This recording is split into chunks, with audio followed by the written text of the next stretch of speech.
خطیب نقطہ دان فاضل جلیل عالم نبی میری مراد حضرت علامہ پروفیسر محمد اعجاز ملک صاحب فاضل مناد القرآن انٹرنیشنل یونیورسٹی لاہور آپ تشریف لے آندے نے اور اپنے بیان حیثیت تو ساڑھے سینے نو منور فرمائے نے اب آپ میں دوبارہ گزارش کرنا آپ دا خطاب پڑھا سننا والا ایمان تازہ ہوئے گا جگہ موجود ہے تشریف رکھو تھک جاسو گیلری بھی خالی کر دو انتظامیہ دے نال تعاون کرو بڑے اب آپ باہر نے تشریف لے آؤ عظیم عالم دین دا خطاب سنو اپنے ایمان نو تازہ فرمائے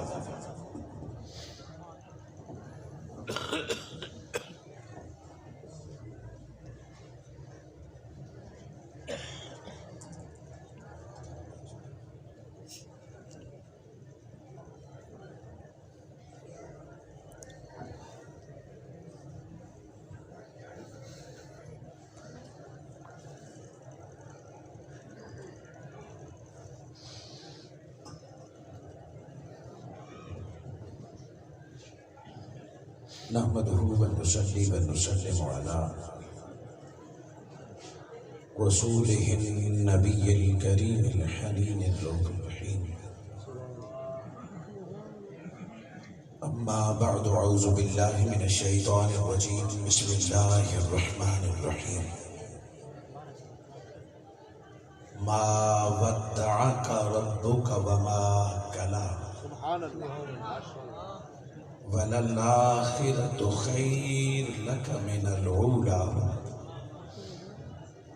وَلَسَوْفَ يُعْطِيكَ رَبُّكَ فَتَرْضَى صدق اللہ مولانا العظیم مولا صلی وسلم دائما ابدا ابدا علی حبیبک خیر خلق کلہم اللہم صلی علی سیدنا محمد وعلى آلہ واصحابہ وبناتہ وعشاقہ اجمعین ریپیٹ کرو ست بار شکر اس پیدا کرنے والی ذات کا جس کی عنایت کردہ توفیق اور فضل و کرم سے اس مختصر اور فانی زندگی میں آج میں اور آپ آستانہ عالیہ للہ شریف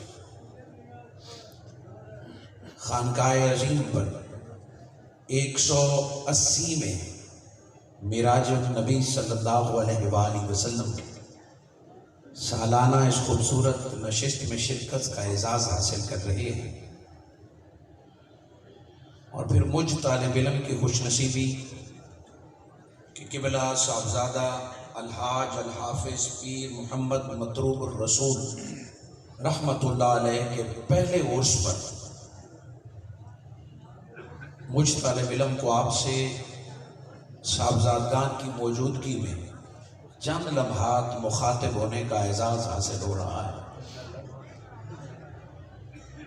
سال بھر لوگ مجھے بلاتے ہیں تو وہ خوش ہوتے ہیں اور سال میں اس رات میں اسٹیج پہ آتا ہوں تو میری روح خوش ہوتی ہے محترم و محتشم قبلہ صاحبزادہ پروفیسر محمد نعیم الرسول مدد اللہ العالی صاحبزادہ تکریم الرسول صاحبزادہ محمد علیم الرسول صاحبزادہ احتشام الرسول دیگر جملہ علماء کرام خلفاء حفاظ قراء اور قبلہ خواجہ غلام نبی للہی اور آپ کے ابا اطاعت اور آپ کے جملہ اولاد سے محبت کرنے والے دور و نزدیک سے آ کے میرے آقا کی معراج حضور صلی اللہ علیہ وآلہ وسلم کی نعت سننے کے لیے آنے والوں کو دعا گو ہوں اللہ قیامت کے دن بھی خواجگان سمیت ہم تمام کو آقا کی قدموں میں جگہ عطا فرمائے منہاج القرآن للہ بالخصوص کندوال کے ان احباب کا مشکور ہوں جن کی بروقت دعوت اطلاع اور محبت کے طفیل آپ سے مخاطب ہوں حاضرین کرام معراج مصطفیٰ بذات خود نعت مصطفیٰ ہے کوئی پوچھے کہ معجزہ معراج کیا ہے تو موجزہ معراج خود نعت مصطفیٰ ہے. نعت مقام مصطفیٰ بیان کرنے کے لیے پڑھی جاتی ہے. نعت لفظوں میں آئی تو قرآن بن کے رب کا کلام زمین پہ آیا، اور نعت جب بشر کے وجود میں ڈھلی تو معراج کی رات نعت خود عرش تک جا کے رب کی حمد بیان کرنے لگا. میں نے سورہ دہا کی چند آیات تلاوت کرنے کا اعزاز حاصل کیا. اس آیت مبارکہ میں جدائی کا ذکر ہے، اس آیت مبارکہ میں بچھڑنے کا ذکر ہے، اس آیت مبارکہ میں فراق کا ذکر ہے. یہ آیت نعت ہے، مگر اس نعت میں فراق ہے، جدائی ہے. اللہ والوں کے وصال پر کوئی نہیں روتا، اولیاء اللہ کے فوت ہونے پر کوئی نہیں روتا، شہیدوں کی شہادت پر کوئی نہیں روتا. یہ جو آنسو نکلتے ہیں یہ فراق کے ہوتے ہیں، یہ محبوب سے ظاہری طور پر بچھڑنے کے ہوتے ہیں، محبوب کے پردہ کرنے پہ ہوتے ہیں. عشق صادق ہو اور محبوب پردہ کر لے تو عاشق تڑپتا رہتا ہے، اور یہ تڑپ اس کے تعلق کو اور مضبوط کر دیتی ہے. یہی فلسفہ تھا. محبوب حقیقی نے ہمیشہ پردہ کیا. یؤمنون بالغیب، میں پردے میں رہوں گا اور میرے چاہنے والے بنا دیکھے تڑپ کے زمین پر اللہ اللہ اللہ کرتے رہیں گے، سجدہ زمین میں لگائیں گے. محسوس یہ ہوگا رب سے ملاقات ہو جائے. یہ پردے کا فیض ہے، یہ محبوب کے حجاب کا اثر ہے کہ محبوب پردے میں رہے تو عشق مضبوط ہوتا ہے، محبت پختہ ہوتی رہتی ہے. اور ایک بار دیدار ہو جائے اور پھر محبوب پردہ کر لے، ایک بار دیدار ہو جائے اور پھر حجاب درمیان میں آ جائے. یہ وہی جانتا ہے جس کی نظر میں محبوب کا چہرہ بستا. اللہ جل مجدہ نے احسان فرمایا، لقد من اللہ علی المؤمنین اذ بعث فیہم رسول. رب نے اپنا محبوب زمین پر بھیجنے کا آپ پر مجھ پر احسان فرمایا ہے کہ بھلا اپنے محبوب کون کسی کو دیتا ہے. میں رب کا احسان جانوں کہ میں نے اپنا مصطفیٰ تمہیں عطا فرمایا. ریپیٹ سر اور کم ہو سکتی. احسان کیا رب نے کہ رب نے مصطفیٰ کو زمین پر بھیجا. حاضرین مکرم، نبوت اور رسالت کا اعلان تب ہوتا ہے جب رب کا پیغام زمین پر نبی کے پاس آ جائے. اسے وحی کہتے ہیں. بہت توجہ چاہوں گا، چند منٹ آپ کو پوری توجہ دینی پڑے گی. اللہ کا کلام نبی کو آئے، رسول کو آئے، اس کو وحی کہتے ہیں. اور لغت ڈکشنری کے اعتبار سے وحی کا کیا معنی ہے؟ ڈکشنری اور لغت کے اعتبار سے وحی کہتے ہیں سوئفٹ کو، وحی کہتے ہیں محبوب کے حلقے سے اشارے کو. محبوب جو محبوب کو راز میں اشارہ کرے اس کو وحی کہتے ہیں لغت کے اعتبار سے، عربی کے اعتبار سے. اور محبوب کا اشارہ محبوب سمجھتا ہے. راز میں اشارے سے جو بات سمجھائی جائے یا اشارے سے جو دل میں بات ڈالی جائے اس کو وحی کہتے ہیں. محبوب کا اشارہ محبوب سمجھتا ہے، باقی مجمع میں خبر رہتا ہے. وہ اشارہ آنکھ کا ہو، وہ اشارہ ہاتھ کا ہو، وہ اشارہ سر کا ہو، محبوب محبوب کے اشارے کو جان جاتا ہے. یہ لغت کے اعتبار سے وحی کا معنی ہے. تشریعی طور پر شریعت کے حساب سے وحی کا معنی یہ ہے کہ رب رازدارانہ طریقے سے اپنے بندے تک بات پہنچا دے، اس کو وحی خدا کہتے ہیں. نبوت اور رسالت کے رب کی وحی آتی ہے، اور اللہ وحی کیسے پہنچائے اس کی بات. اللہ وحی کے لیے جبرائیل کا محتاج نہیں ہے. اللہ رب العزت نے فرمایا وما کان لبشر، بشر کی کیا ضرورت کہ رب سے بات کرے، مگر رب یہ طاقت رکھتا ہے جس سے بات کر لے کوئی روکنے والا نہیں ہے. رب کبھی وحی بھیجتا ہے جبرائیل علیہ السلام کے ذریعے، یہ بھی قرآن میں۔ رب کبھی ڈائریکٹ دل میں بات ڈال دیتا ہے، یہ بھی وحی کی ایک قسم ہے۔ اللہ جل مجدہ کبھی بولتا ہے بندے کے ساتھ اور طور پہ بلا کے اپنی آواز موسیٰ کو سنا دیتا ہے، یہ بھی وحی کی قسم ہے۔ اللہ القاء فرماتا ہے، یہ بھی وحی کی قسم ہے۔ اللہ خواب دکھاتا ہے، یہ بھی وحی کی قسم ہے۔ وحی کی 6 متفقہ قسمیں ہیں کہ 6 طرح سے نبیوں پر وحی آتی رہتی ہے۔ باقی رب چاہے غیر نبی حضرت مریم کے بعد دل میں بھی وحی داخل فرما دے، رب چاہے تو شہد کی مکھی میں بھی وحی فرما دے، اسے بھی اپنا حکم بتا دے، وہ کاتے رہے، مگر کسی بشر کی جرت نہیں ہے کہ وہ رب سے کلام کر سکے، وہ رب سے بات کر سکے۔ اللہ جل مجدہ نے مصطفیٰ کو بھیجا، 40 برس میرے آقا نے انتظار کیا، وہ انتظار کی گھڑیاں ختم ہوئی، میرے آقا دن رات غار حرا میں گزارتے تھے۔ نہ جانے کیسا انتظار تھا، کیسی تڑپ تھی کہ میرے آقا مکہ چھوڑ کے غار حرا میں جاتے۔ خدیجۃ الکبریٰ فرماتی صبح کھانا دے کے جاتی، اگلے دن آتی تو پچھلے دن کا کھانا اور پانی سلامت پڑا رہتا۔ وہ غار حرا کے مراقبے، وہ غار حرا کا ایک ماہ کا اعتکاف میرے آقا انتظار کرتے رہے۔ نہ جانے وہ انتظار کیا تھا، ایک دن انتظار کی گھڑیاں ختم ہو گئی اور جبرائیل پیغمبر بن کے رب کا پیغام لے آیا۔ مصطفیٰ رب نے آج یاد فرمایا ہے، اللہ کا پیغام آ گیا۔ قرآن وحی خدا ہے، قرآن رب کا کلام ہے، مگر مجھے اجازت دے کہ جہاں یہ قرآن ہے، جہاں یہ کلام ہے، وہاں یہ محبوب کے اشارے ہیں، وہاں یہ محبوب کی راز کی باتیں ہیں، وہاں یہ محبوب کا میسج اور پیغام ہے۔ اللہ جل مجدہ نے پیغام بھیجا جبرائیل کو، میرے آقا کو پہلی دفعہ پیغام ملا، ایک کیفیت طاری ہو گئی کہ وہ محبوب جو پردے میں ہے، آج جبرائیل اس کا پیغام لے کے آیا، وحی کا آغاز ہو گیا، بہاریں آ گئی، زندگی کا مقصد حاصل ہو گیا، راہ متعین ہو گئی۔ میرے آقا نے اپنی نبوت اور رسالت کا اعلان کر دیا ہے۔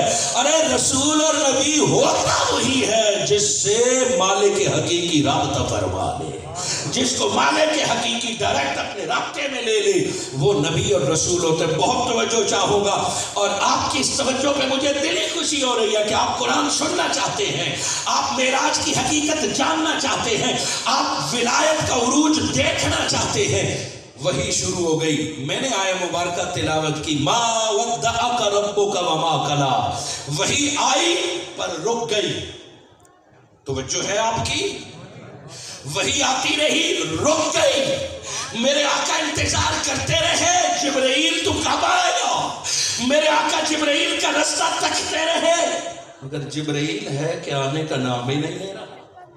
جب کچھ دن گزرے، 3 دن سے لے کے 6 ماہ تک، مختلف روایات میں عرصہ ہے 3 ماہ یا 6 ماہ تک جبرائیل نہ آیا، اور میرے آقا کے قلب میں خوشی اور غم داخل ہو گیا کہ محبوب کا پیغام نہیں آ رہا، جبرائیل نہیں آ رہا، محبوب کا کوئی سندیشہ نہیں آ رہا، کوئی محبوب کا اشارہ نہیں آ رہا۔ جبرائیل کے نہ آنے کی وجہ سے حضور چپ چپ رہنے لگے، تنہائیوں میں بیٹھنے لگے۔ لوگ پوچھنے لگے اداس کیوں ہے آقا؟ آقا چہرے پر غم کے آثار کیوں ہیں؟ خوشی کیوں ہے؟ میرے آقا نے آخر بتا دیا، اتنے عرصے سے محبوب کا پیغام نہیں آیا ہے، اتنے عرصے سے جبرائیل نہیں آیا ہے، یہ غم ہے کہ کہیں میرا رب مجھ سے ناراض تو نہیں ہو گیا ہے۔ آقا راتوں کو بھی جاگتے، دن کو بھی نبی مکرم تڑپتے، حتیٰ کہ خدیجۃ الکبریٰ نے ایک سوال کر لیا، یا رسول اللہ آپ کا دوست جبرائیل بڑے عرصے سے نہیں آیا، کیا وجہ ہے؟ ان لفظوں نے میرے آقا صلی اللہ علیہ وآلہ وسلم کی سماعت میں کیا پیتا ہوگا؟ اپنے تو اپنے بات گھر سے باہر نکل گئی۔ ابو جہل کی بیوی ام جمیل، ابو جہل کی بیوی کھڑے ہو کے نعرہ اور خوش ہو کے کہتی ہے، لوگوں مبارک ہو، وہی نہیں آ رہی۔ مصطفیٰ سے مصطفیٰ کا خدا ناراض ہو گیا ہے، مصطفیٰ کو مصطفیٰ کے رب نے چھوڑ دیا ہے۔ یہ تانا کم تانا نہیں ہوتا کہ محبوب چھوڑ دیا ہے، بیعت ٹوٹ گئی ہے، محبوب نے چھوڑ دیا ہے۔ یہ تانا کوئی کم تانا نہیں ہے۔ کافر تانا دینے لگے کہ مصطفیٰ کے رب نے مصطفیٰ کو چھوڑ دیا، خدا ناراض ہو گیا۔ حالانکہ یہی کافر نہ اللہ کو مانتے، نہ وحی کو مانتے، نہ قرآن کو مانتے، نہ مصطفیٰ کو مانتے، مگر بات جب تانے کی آئی تو نبی مکرم کو تانا دے دیا کہ آپ کو اللہ نے چھوڑ دیا، اللہ آپ سے ناراض ہو گیا۔ یہاں تک کے لفظ استعمال کیے کہ وہ شیطان اب نہیں آتا۔ جبرائیل کو اس بدبخت عورت نے شیطان کہا۔ کافروں میں یہ بات پھیل گئی کہ مصطفیٰ کا اللہ سے تعلق ختم ہو گیا، جبرائیل نے آنا چھوڑ دیا، رب نے کسی اور کو چن لیا۔ ایک محبوب کا پیغام نہ آنا اور دوسرا کافروں کا تانا۔ میرے آقا کی آنکھیں نم ہو گئی، ادھر مصطفیٰ کا دل تڑپا، ادھر میرے آقا کی آنکھیں نم ہوئی۔ جبرائیل آ کے سامنے کھڑا ہوا، فرمایا ما ودعک ربک وما قلی۔ پیارے رب قسمیں کھا کے کہتا ہے کہ میں اللہ نے تمہیں نہیں چھوڑا ہے۔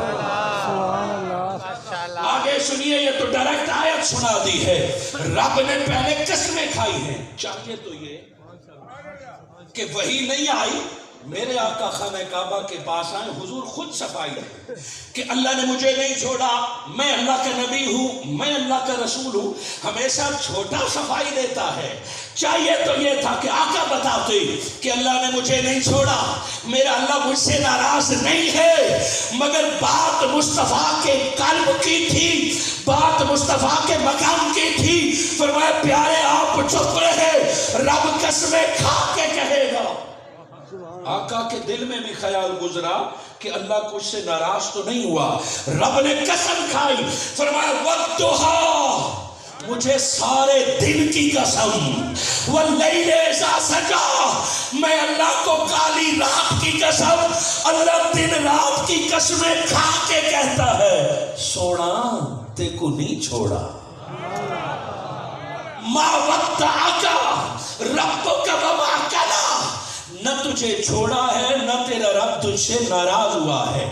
اور اعلیٰ حضرت ترجمہ فرماتے ہیں والضحیٰ، پیارے تیرے چمکتے ہوئے چہرے کی قسم، واللیل اذا سجا، مصطفیٰ تیری کالی زلف کی قسم۔ اور جس کا اتنا خوبصورت چہرہ ہو، جس کی کالی سیاہ زلف ہو، بھلا ایسا محبوب بھی چھوڑا جاتا ہے؟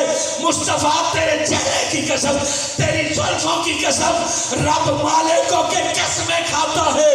ما ودعک ربک وما قلی، قسمیں سونا تے کو نہیں چھوڑا۔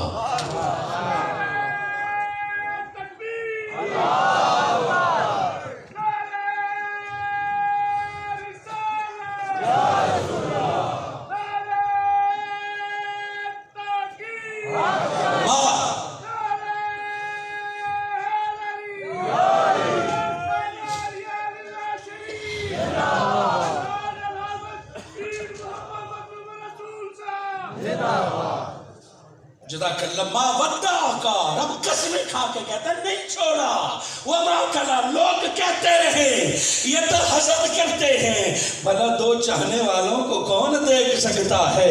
یہ تو اس کی فطرت میں یہ حسد کرتے ہیں۔ وَلَلْآخِرَةُ خَيْرٌ لَكَ مِنَ الْأُولَىٰ، ارے پیارے تھوڑا صبر کر، آنے والی گھڑیاں پہلے سے کئی گنا بہتر ہو جائیں گی، آنے والا وقت ہوگا۔ وَلَسَوْفَ يُعْطِيكَ، رب اتنا کرم فرمائے گا، رب اتنا کرم فرمائے گا، آپ خود کہیں گے مولا میں راضی ہو گیا۔ آج تو دل پہ بوجھ ہے نا، آج تو آنکھیں نم ہے نا کہ رب نے چھوڑ دیا۔ ایک جبرائیل نہ آیا، لوگوں نے تانے دیے، اے بشر ذرا صبر تو کر۔ آقا نے صبر کیا، لوگوں کے تانے سنے، گالیاں سنی، پتھر سہے، طائف والوں کے پتھر سہے، اپنوں کا بچھڑنا دیکھا، فرمایا ذرا صبر کر۔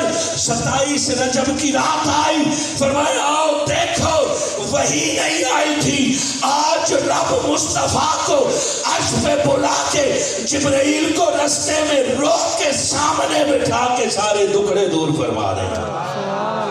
ما ودعک، تجھے مجھے چھوڑا نہیں ہے. اچھا تو پھر وہی میں وقفہ کیوں کیا ہے؟ لوگوں کو باتوں کا موقع کیوں ملا ہے؟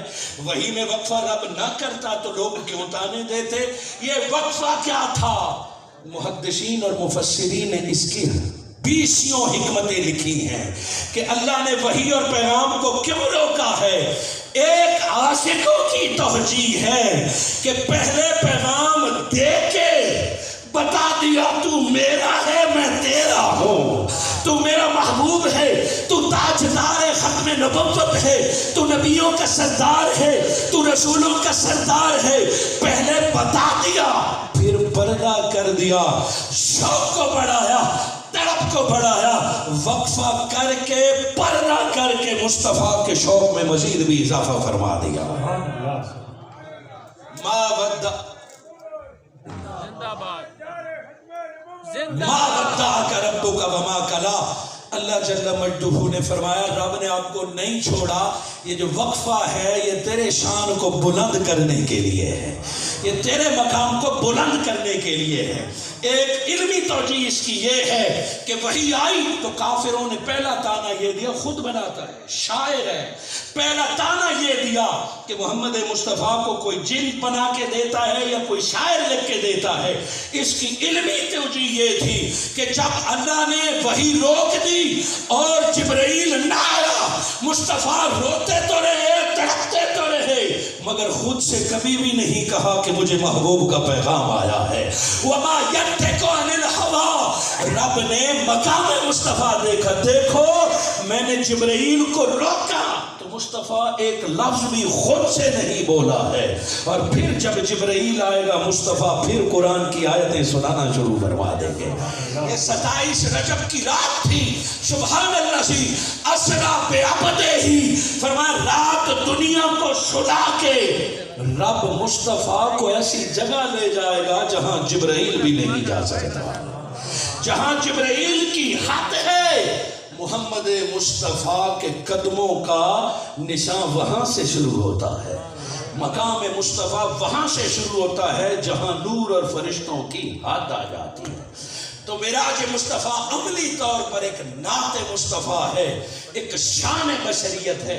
حاضرین مکرم، یوں تو ایک بڑا طویل ٹاپک میں نے شروع کیا. آپ معراج النبی کی بہت ساری توجیحات سنتے ہیں. اس سال کو میرے آقا نے فرمایا عام الحزن. آپ کہیں گے معراج اور درد کا کوئی آپس میں تعلق ہے؟ معراج اور فراق کا آپس میں کوئی تعلق ہے؟ اور عاشق کو منزل ملتی تب ہے جب اسے فراق میں مبتلا کیا جاتا ہے، جب اسے دکھ درد اور جدائی میں مبتلا کیا جاتا ہے. اس سال میرے آقا نے فرمایا یہ عام الحزن ہے. اسی سال خدیجۃ الکبریٰ وصال فرما گئی، اسی سال حضرت ابو طالب وصال فرما گئے، اسی سال ان لوگوں نے پتھر مارے جن کو نبی مکرم دعائیں دیا کرتے تھے. جب سینہ غم سے بھر گیا فرمایا جبرائیل لے آؤ میرے مصطفیٰ کو، دل کے سارے دکھڑے دور کر دیے. جب آپ یہاں تک آ گئے تو اب اس آسان مرحلے کی طرف کہ جو آپ نے بار بار سنا ہے، ذرا جو ہر سال 180 سال سے، اور یہ میں ہر جگہ فخر سے بتاتا ہوں، پاکستان میں میری بار میلاد مصطفیٰ اور اس کے جلوس گنی ہوئی چند جگہ ہیں جب 12 ربیع الاول ہماری عید ہے، علماء کرام تشریف فرما ہے، عید میلاد النبی ہماری عید ہے کہ اللہ نے ہمیں مصطفیٰ عطا فرمایا. اور 27 رجب کی رات خود مصطفیٰ کی عید ہے کہ ہمیں آقا ملے، ہم عید مناتے ہیں. اور 27 رجب کو مصطفیٰ اپنے رب سے ملے، یہ میرے آقا کی عید ہے. اور وہ کیسا مومن ہے، وہ کیسا سنی ہے کہ اپنی عید تو سیلیبریٹ کرتا ہے اور مصطفیٰ کی خوشی میں شامل ہی نہیں ہوتا. سو آج کی رات جو جاگتا ہے وہ مصطفیٰ کو عید کی مبارکباد دے رہا ہوتا ہے، مصطفیٰ کے عید میں شامل ہوتا ہے. تو یہ وہ خانقاہ ہے جس کو رب نے 180 سال مصطفیٰ کی عید منانے والا بنا دیا. آستانہ عالیہ للہ شریف، آستانہ عالیہ للہ شریف. اب باقی دلائل اور سفر معراج اور عروج آپ سنتے رہتے ہیں. میں چند نقطے آپ کے سامنے رکھتا ہوں، اس مقام پر اپنی گفتگو کے اختتام کی طرف آؤں گا۔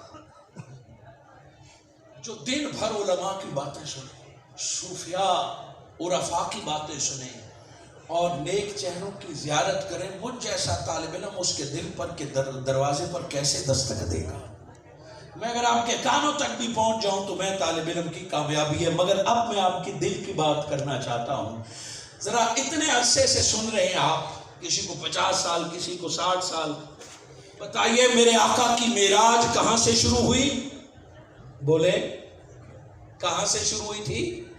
سبحان الذی اسری بعبدہ لیلا من کہاں سے شروع ہوئی تھی؟ مسجد حرام سے، خانہ کعبہ سے۔ یہ قرآن کہتا ہے من ہے بگننگ کے لیے، سٹارٹ کے لیے، الہ ہے منزل کے لیے۔ سو پہلا سفر تھا من المسجد الحرام الی المسجد الاقصی۔ سو من بتا رہا ہے، بہت توجہ کیجئے گا کہ معراج مصطفیٰ کی ہوئی، کرائی رب نے، مگر قیامت تک مسلمانوں کو پیغام دے دیا کہ اگر ترقیاں چاہیے تم مسجد تک جاؤ، جس کو مسجد مل جاتی ہے اللہ اسے ترقی عطا فرما دیتا ہے۔ مومن کا عروج اور مومن کی ترقی کا راز مسجدوں میں ہے۔ جب تک حاکم مسجد میں بیٹھتا تھا، جب تک قاضی مسجد میں بیٹھتا تھا، جب تک خلیفہ مسجد میں بیٹھتا تھا، عدل و انصاف کا دورہ تھا، مسلمان کو حق ملتا تھا۔ مسجد چھوڑ کے جب سے ایمان بن گئے، مسجد چھوڑ سے جب سے عدالتیں سج گئی، نہ مسجد کی برکت رہی نہ خدا کا خوف رہا۔ کہ سنو، مسلمان کی ساری ترقی رب نے مسجد میں رکھی ہے۔ جس کا مسجد سے تعلق جڑ جاتا ہے اللہ اسے ترقی عطا فرما دیتا ہے۔ یہ تو تھا قرآن کے لفظ من سے، من المسجد الحرام الی المسجد الاقصی۔ قبلہ صاحب کی اجازت سے اگلی بات کرنا چاہوں گا۔ قرآن کہتا ہے من المسجد۔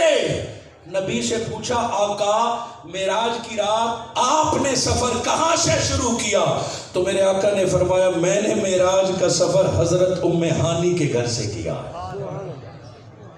قرآن میں ہے من المسجد الحرام، اور آقا نے فرمایا ام ہانی کے۔ حضرت ام ہانی کے گھر آقا سو رہے تھے جب جبرائیل علیہ السلام جگانے آئے تھے۔ حضرت ام ہانی کون؟ اور میرے آقا حضرت ام ہانی کے گھر سوئے کیوں؟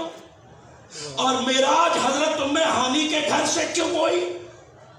اگر صرف اسی بات پہ بھی سوچتے رہیں تو سال بھر آپ پر راز کھلتے رہیں گے کہ میرے آقا صلی اللہ علیہ وآلہ وسلم جس رات معراج پہ جانا ہے، ام ہانی کا تو ہر کوئی بتاتا ہے۔ ام ہانی کو جانتے کتنے لوگ ہیں؟ ذرا ہاتھ کھڑا کر کے بتائیں ایمانداری سے۔ ام ہانی کون ہے کہ جس کے لیے رب نے معراج کے دولہے کی بارات یہاں سے روانی کی تھی؟ شب اسرا کا دولہا اعلیٰ حضرت کہتے ہیں نا، وہ دولہا بن کے کہاں سے گئے تھے؟ یہ ام ہانی کا گھر ہے۔ ام ہانی کون ہے؟ ارے سننے اللہ کے گھر میں بیٹھنے والے، ام ہانی کوئی غیر نہیں، علی ابن ابی طالب کی سکی بہن اور ابو طالب کی بیٹی ہے۔ حضرت علی شیر خدا کی سکی بہن ہے ام ہانی، ابو طالب کی بیٹی ہے، اور میرے آقا کی چچا زاد بہن ہے۔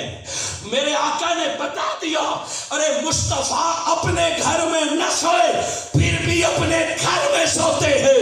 ارے ہجرت کی رات ہو تو مصطفیٰ اپنے بستر پر علی کو لٹا دیتے ہیں، معراج کی رات ہو تو مصطفیٰ ام ہانی کے حجرے میں آرام فرماتے ہیں۔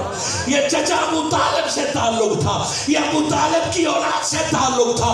گویا بتا دیا کہ مصطفیٰ سے جو ملتا ہے وہ بھی علی اور علی کے گھرانے سے ہو کے جاتا ہے، اور جو حرم سے عرش تک اٹھتا ہے وہ بھی علی کے گھرانے سے ہو کے اٹھتا ہے۔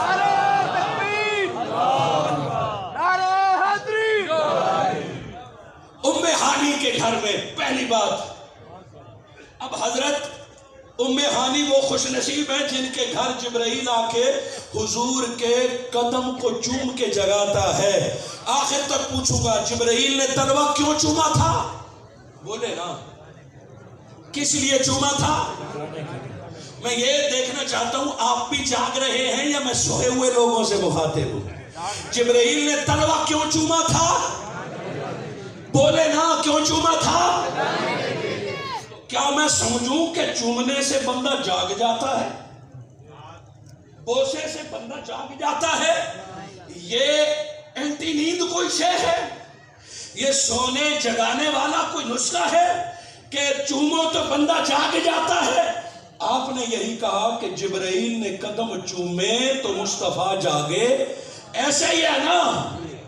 سو اگر جبرائیل علیہ السلام چومنے سے جگاتے ہیں، میرا سوال یہ ہے کہ پاؤں بھی نہیں، پاؤں کا نچلا حصہ تلوہ چوم رہا، چونکہ پاؤں کا اوپر والا حصہ زمین پہ نہیں لگتا، خاک میں نہیں لگتا، یہ تلوہ ہے جو زمین پہ لگتا ہے۔ جبرائیل پاؤں چومنا ہے اور وہ بھی پاؤں کا نچلا حصہ چومنا ہے۔ بہت غور کیجئے گا، میں بات اس سے اگلی کرنے لگا ہوں مگر یہ کلیئر کرنا ضروری ہے کہ جبرائیل علیہ السلام نے قدم چوما۔ اگر قدم چومنے ہی سے نبی نے، اگر چومنے ہی سے نبی نے جانا ہے تو فرشتہ ہے، نوری مخلوق کا ستار ہے، تو چومنے سے جاگنا ہے تو نبی کو ماتھے پر چوم پھر بھی جاگ جائیں گے؟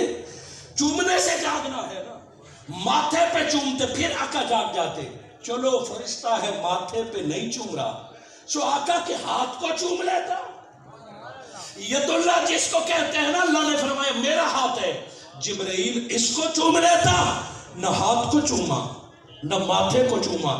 چلو پاؤں والے اوپر حصے کو چومتا، چومنے سے جاگنا ہے، نہ وہ پاؤں کا تلوہ حصہ چوموایا، بات جگانے کی نہیں۔ وہ تو رب کن کہہ کے مصطفیٰ کو جگا سکتا ہے، اور مصطفیٰ کے جاگنے کا مسئلہ نہیں ہوتا، مصطفیٰ کا تو سونے کا مسئلہ ہے۔ رب نے قرآن میں فرمایا تھا قم اللیل الا قلیلا، پیارے ہر رات جاگتا ہے، کبھی کبھار تو سو جایا کر۔ مصطفیٰ کے جگانے کا مسئلہ نہیں ہوتا۔ میرے آقا نے فرمایا نبی جس طرح جاگتے ہوئے دیکھتا ہے ویسے سوتے ہوئے دیکھتا ہے۔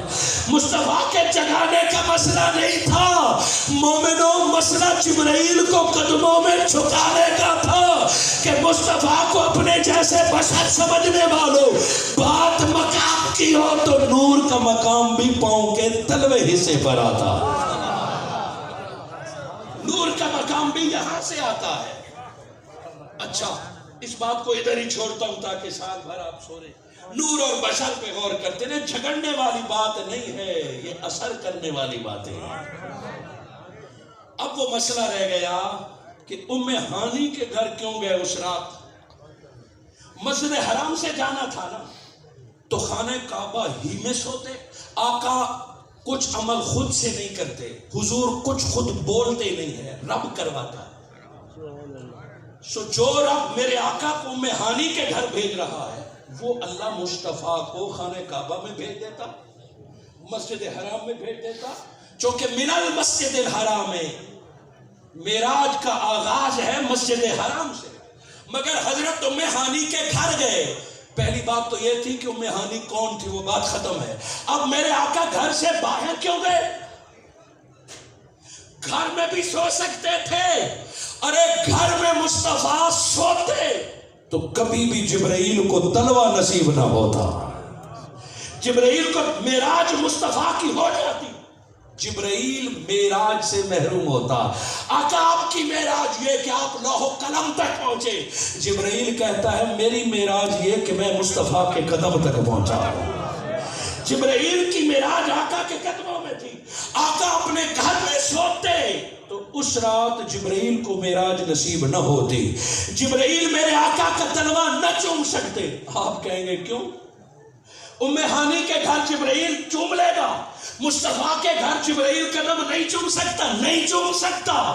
ام ہانی کے گھر کیوں سلایا؟ وجہ یہ تھی کہ آقا اگر گھر میں سو رہے ہوتے تو ایک آفاقی قانون رب نے بنایا، فرمایا یا ایھا الذین آمنوا لا تدخلوا بیوت النبی، اے ایمان والو تمہیں خود سے نبی کے گھر میں جانے کی اجازت نہیں ہے، وہی جا سکتا ہے جس کو مصطفیٰ اجازت دے۔ نبی کے گھر میں کوئی خود سے نہیں جا سکتا، یہ جبرائیل جانتا ہے کہ مصطفیٰ اجازت دیں گے تو تب میں جا سکتا ہوں۔ جبرائیل بغیر اجازت کے داخل نہیں ہوگا تو پاؤں کیسے چومے گا؟ چلو میں مانتا ہوں جبرائیل کو اجازت ملتی، جبرائیل نے اگر اجازت لی تو مصطفیٰ جاگ جاتے۔ جبرائیل کہتا آقا اجازت ہے اندر آ جاؤں، قانون پورا ہو گیا، مگر اب تلوہ کس نے چومنے دینا تھا؟ تلوہ تو سوتے مصطفیٰ کا ذمہ تھا۔ فرمایا جبرائیل تیرا کام نہیں بنے گا، مصطفیٰ اگر گھر میں سو گئے تیرا کام نہیں بنے گا، مصطفیٰ کی معراج ہو جائے گی اور جبرائیل باہر سے بھی نہیں پکار سکتے۔ آپ اور میں آتے ہیں نا، میں لاہور سے آیا ہوں، پیر صاحب کو اٹھاؤ میں نے ملنا ہے، اور میں سندھ سے آیا ہوں، پیر صاحب کو اٹھاؤ میں نے ملنا ہے۔ ہم اپنی محبت میں بےتاب ہوتے ہیں کہ شیخ کو اٹھاؤ میں ملنا ہے۔ اللہ رب العزت نے مومنوں کو خود سکھایا ہے کہ وہ لوگ ینادونک من وراء الحجرات، ان الذین ینادونک من وراء الحجرات، میرے آقا آرام فرمائے، اور کوئی باہر سے کہے اٹھائے مصطفیٰ کو ہم ملنے آئے ہیں، اللہ نے فرمایا لا یعقلون، جو مصطفیٰ کو شور مچا کے اٹھاتے ہیں ان میں ذرا برابر بھی عقل نہیں ہے۔ یہ میں جرات نہیں کر رہا، یہ سورہ حجرات میں ہے کہ جو باہر سے پکار کے آقا کو جگائے وہ کم عقل ہے، لا یعقلون، اس کے پاس عقل و شعور نہیں ہے۔ مولا کیا کرے؟ فرمائے مصطفیٰ سو رہے ہوں تمہارے لیے بہتر ہے دروازے پہ کھڑے ہو جاؤ، انتظار کرو، جب نکلیں گے دیدار کر لینا۔ جبرائیل کے پاس ایک رستہ یہ تھا کہ وہ کھڑا رہتا، انتظار کرتا، ارے ملاقات کا وقت ہے، ارے ملاقات میں اشتیاق ہے۔ پتہ ہے جبرائیل نے لفظ کیا استعمال کیے تھے؟ آقا کو جب جگایا تو آقا نے فرمایا کیوں؟ فرمایا ان اللہ اشتاق، اللہ انتظار کر رہا ہے، اللہ مشتاق ہے آپ سے ملنے کا، وگرنہ کہہ سکتے تھے کہ آئیے آپ کو آج سیر کرا دوں جنتوں کو، آج آپ کو رب سے ملا دوں، مصطفیٰ پر احسان کرتے، مگر جملہ وہی کہا کہ اللہ مشتاق ہے کہ آپ سے ملاقات ہو جائے۔ وہ جبرائیل رات بھر باہر انتظار نہیں کر سکتا تھا، جگانا تھا کہ جب دنیا سو رہی ہو اسی لمحے جبرائیل نے جگانا تھا، مگر جبرائیل نہ بغیر اجازت کے اندر جا سکتا تھا نہ باہر سے پکار سکتا تھا۔ مولا میں کیا کروں گا، میں نے معراج کرنی ہے۔ جبرائیل تیرا کام کرتے ہیں، مصطفیٰ کو اپنے گھر کے بجائے علی کے بہن کے گھر سلاتے ہیں، چونکہ وہ ام ہانی کا گھر ہوگا، بغیر اجازت کے داخل ہو کے جاگنے سے پہلے مصطفیٰ کا تلوہ چوم لینا، مصطفیٰ کا تلوہ چموا کے مصطفیٰ کو ابو طالب کی بیٹی کے گھر لوٹا کے جبرائیل کو معراج عطا کی گئی ہے۔ جبرائیل علیہ السلام حضور صلی اللہ علیہ وآلہ وسلم کو اپنے ساتھ لے گئے، باقی سارا واقعہ آپ سنتے ہیں۔ وہ مقام آیا کہ جبرائیل علیہ السلام نے فرمایا میں اس کے آگے نہیں جا سکتا، میں اس کے آگے نہیں جا سکتا، میں اس کے آگے گیا تو میرے پر جل جائیں گے، میں جل کے راکھ ہو جاؤں گا۔ قربان جائیں، میرے آقا نے ایک بار بھی نہیں پوچھا کہ جبرائیل اگر تو جلتا ہے تو ہمارا کیا بنے گا، میرا کیا بنے گا، وگرنہ گویا میرے آقا وہ جانتے ہیں جو جبرائیل نہیں جانتا ہے۔ اس کے بعد میرے آقا صلی اللہ علیہ وآلہ وسلم آگے بڑھتے ہیں، آگے کی وہ باتیں ہیں کہ میں جیسا طالب علم لفظ کہاں سے لاؤں، میں جیسا طالب علم وہ جملے کہاں سے لاؤں جو اگلی منزل کے ہیں، اشتیاق کے ہیں، طلب کے ہیں، تڑپ کے ہیں۔ ہاں اتنا دکھایا تھا کہ باقیوں زمین پر جتنے انبیاء تھے 1.25 لاکھ نبیوں کے پاس اللہ نے زمین پر وحی بھیجی ہے۔ جبرائیل کو بھیجا یا بات خود دل میں ڈالی، یا منہم من کلم اللہ، یا کوہ طور پر بلا کے رب نے اپنی آواز سنائی ہے۔ 1.25 لاکھ پیغمبروں کے پاس زمین پر وحی اور پیغام بھیجا ہے۔ پیارے ایک تو ہے کہ او